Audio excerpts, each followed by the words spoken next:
Halo, selamat malam. Apakah Malam, suara Pak. kedengeran? Thank you. Oke, Selamat oke, malam, Pak. semua. Ya, terima kasih. Pertemuan ke-14. Saya mau ngajarin metode Marcos yang agak ribet. Tapi sebelumnya ya, saya izin dulu karena di pertemuan 14 ini seharusnya kita ngomongin tentang metode Copeland Score, di mana metode itu adalah metode voting berdasarkan sistem. Tapi saya skip aja. Karena mungkin saya ingin menjelaskan metode Marcos yang sebenarnya cukup rumit, tapi ini karena metode yang cukup baru sehingga chance-nya kalian dapetin uh, judul yang diterima di TA itu cukup besar. Ini bisa dikerjakan kok, cuma ribet gitu kan. Ini adalah pengembangan dari Topsys sehingga nanti di perhitungan di belakang itu agak ribet. Oke, baiklah, kita akan mulai saja berkenalan dengan uh, Marcos. Nggak usah berharap banyak metode ini seperti gimana. Oke,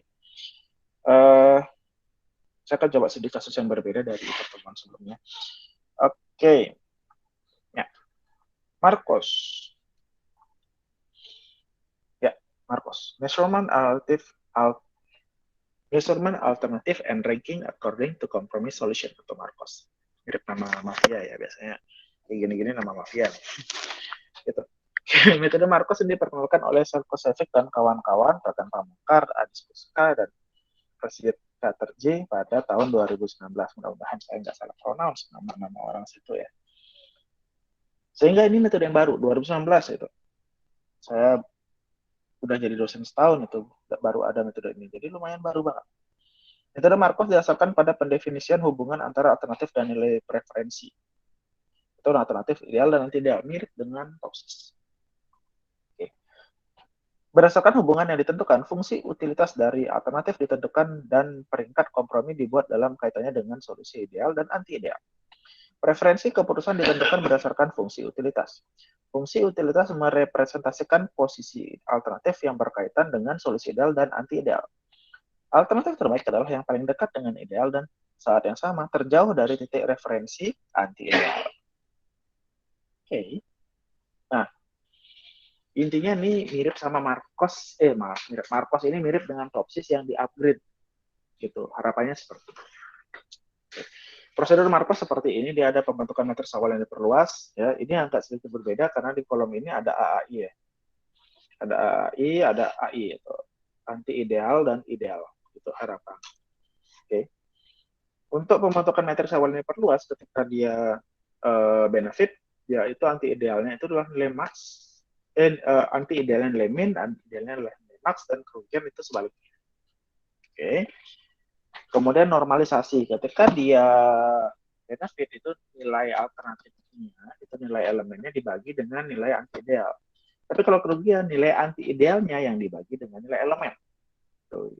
Tahap keempat itu biasa matriks terbobot, ya kan, normalisasi alternatif terbobot. Oke, yang kelima adalah perhitungan tingkat utilitas alternatif itu KI plus itu dengan KI min.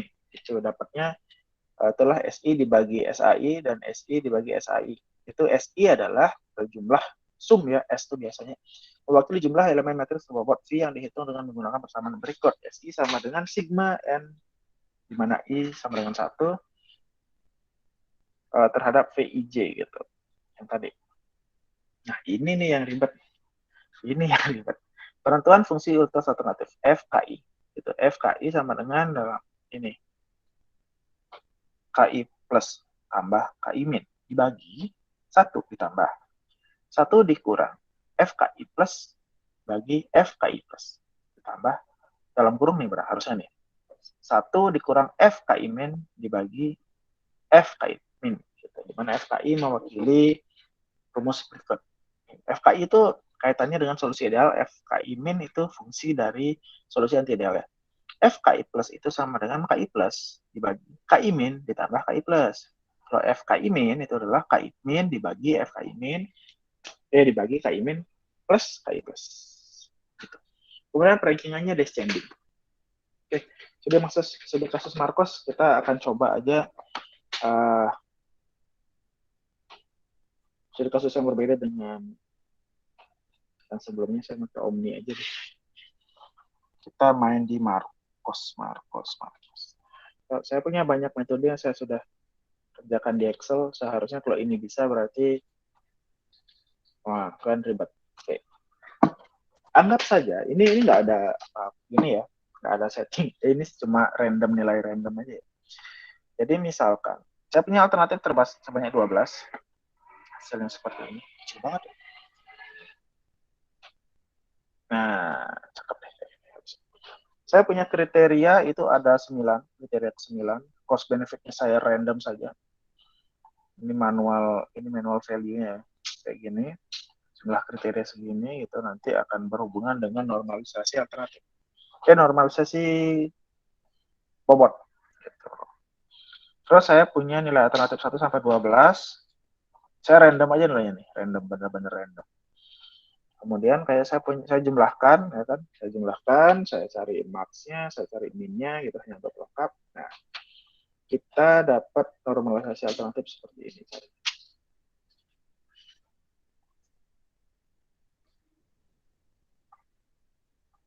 Kalau misalkan dia FKI min, berarti kan dia itu jumlah max-nya, ya kan? Jadi nanti kalau misalkan dia itu bertipe benefit, itu nanti alternatifnya ini dibagi dengan jumlah dengan nilai maksimumnya. 75 dibagi 98.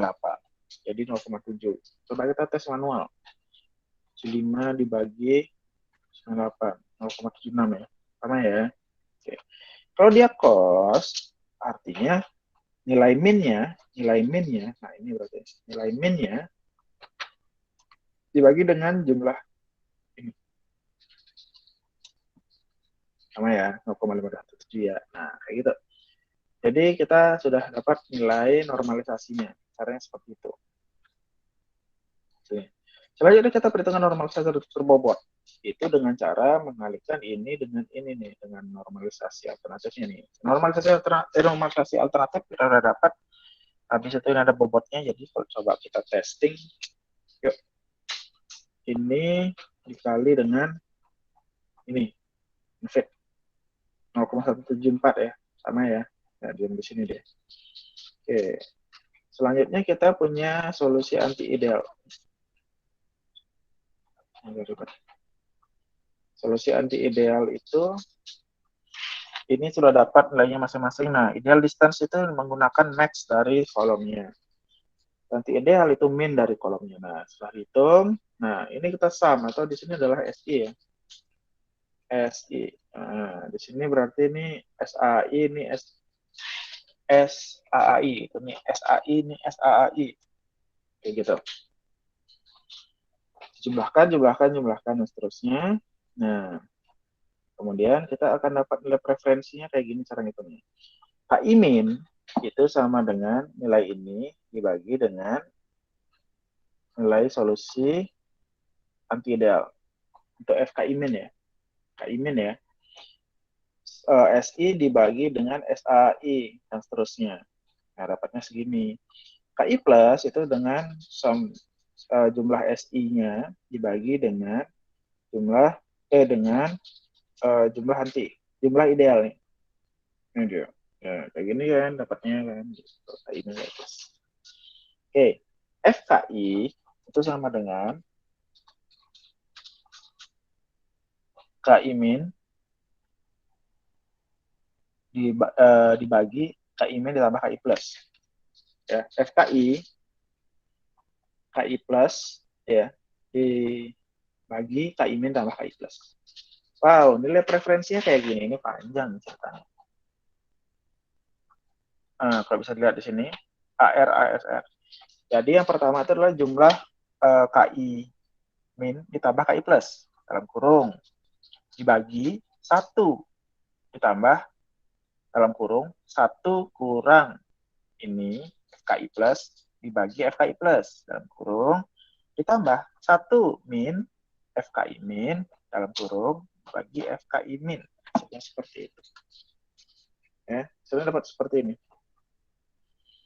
Jadi kita sudah kasih nilai seperti ini, kemudian kita urutkan berdasarkan nilai preferensi yang terbesar. Jadi yang peringkat pertama adalah alternatif 10, 9, 11, dan seterusnya. Hasilnya seperti ini. Alternatif 10 tertinggi, 9 kedua, 11, 0,47 nih, alternatif 1, habis ini alternatif 4, ya, kayak gitu ya. Ya, jadi seperti ini perhitungan preferensinya. Oke. Itu. Oke. Yay. Ini metode yang cukup rumit. Saya akui cukup rumit karena ini masih ada di atasnya Topsys. Topsys itu kemarin itu masih cukup jinak untuk kita hitung. Tapi begitu kita ngomongin ke Marcos, itu nilai perhitungan nilai nilai KI-nya atau nilai preferensi akhirnya itu agak ribet. Jadi saran saya boleh diambil tapi ini cukup rumit. Selanjutnya kita akan coba bahas ke UAS ya. Kita ngomongin UAS. Bagi teman-teman kalian yang nggak ikut, bisa diinformasikan, nanti bisa lihat di link video yang sudah dijelaskan. Saya juga saya informasikan terhadap UAS. Oke. Harapan saya kalian bisa membuat sebuah sistem pendukung keputusan berbasis web. Oke. Ini web yang saya buat sangat sederhana sekali. Gitu. Nanti kalian bisa standarnya seperti ini. Membuat jadi standarnya ada ini. Ada data alternatif, ada data pembobotan, ada data perhitungan DSS. Oke. Yang saya punya ada data alternatifnya kayak gini nih. Ada data tambahnya. Ini nggak usah ditambah sih, nggak apa-apa kan. Saya minta status saja cukup. Kalau misalkan kalian challenge pengen bisa dinamis ya luar biasa sih gitu. Jadi kakak tingkat kalian bikinnya dinamis. Hebat sih. Saya nggak batasin jumlah alternatifnya berapa, kriteria berapa, bikin secukupnya saja, tergantung studi kasus kalian. Oke. Nah, ini data alternatifnya kayak gini. Oke. Kalau ada perubahan saya simpan. Saya pakai database. Jadi saya kasih lihat database-nya kayak gimana. Ada kode alternatif, ada nama alternatif, nilai alternatifnya masing-masing, gitu. Oke. Kemudian di sini ada saya baru pengaturan. Kemudian di sini ada bobot dari kriterianya. Ini nama kriteria, ini nilai kriteria, kayak gitu. Oke. Terus di sini perhitungan metode saya contohnya di SOL ya supaya gampang. Terus tabel ini itu membaca tadi data alternatif yang ini, yang tadi. Ya, data alternatif saya baca hasilnya seperti ini. Di sini ada query matematika, ada min max-nya supaya sekedar hitung doang. Kemudian yang kedua, nah di sini ada perhitungan ini, perhitungan nilai alternatif. Ini nggak disimpan database. Ini dapatnya dari hasil DSS-nya ya. Ini dibagi dengan max kalau dia cost gitu. Kalau benefit kalau benefit gitu dan cost seperti apa, hasilnya seperti itu. Oke, cost benefitnya juga jangan lupa yang mana cost sama benefit. Itu saya lupa di sini saya manual masuk.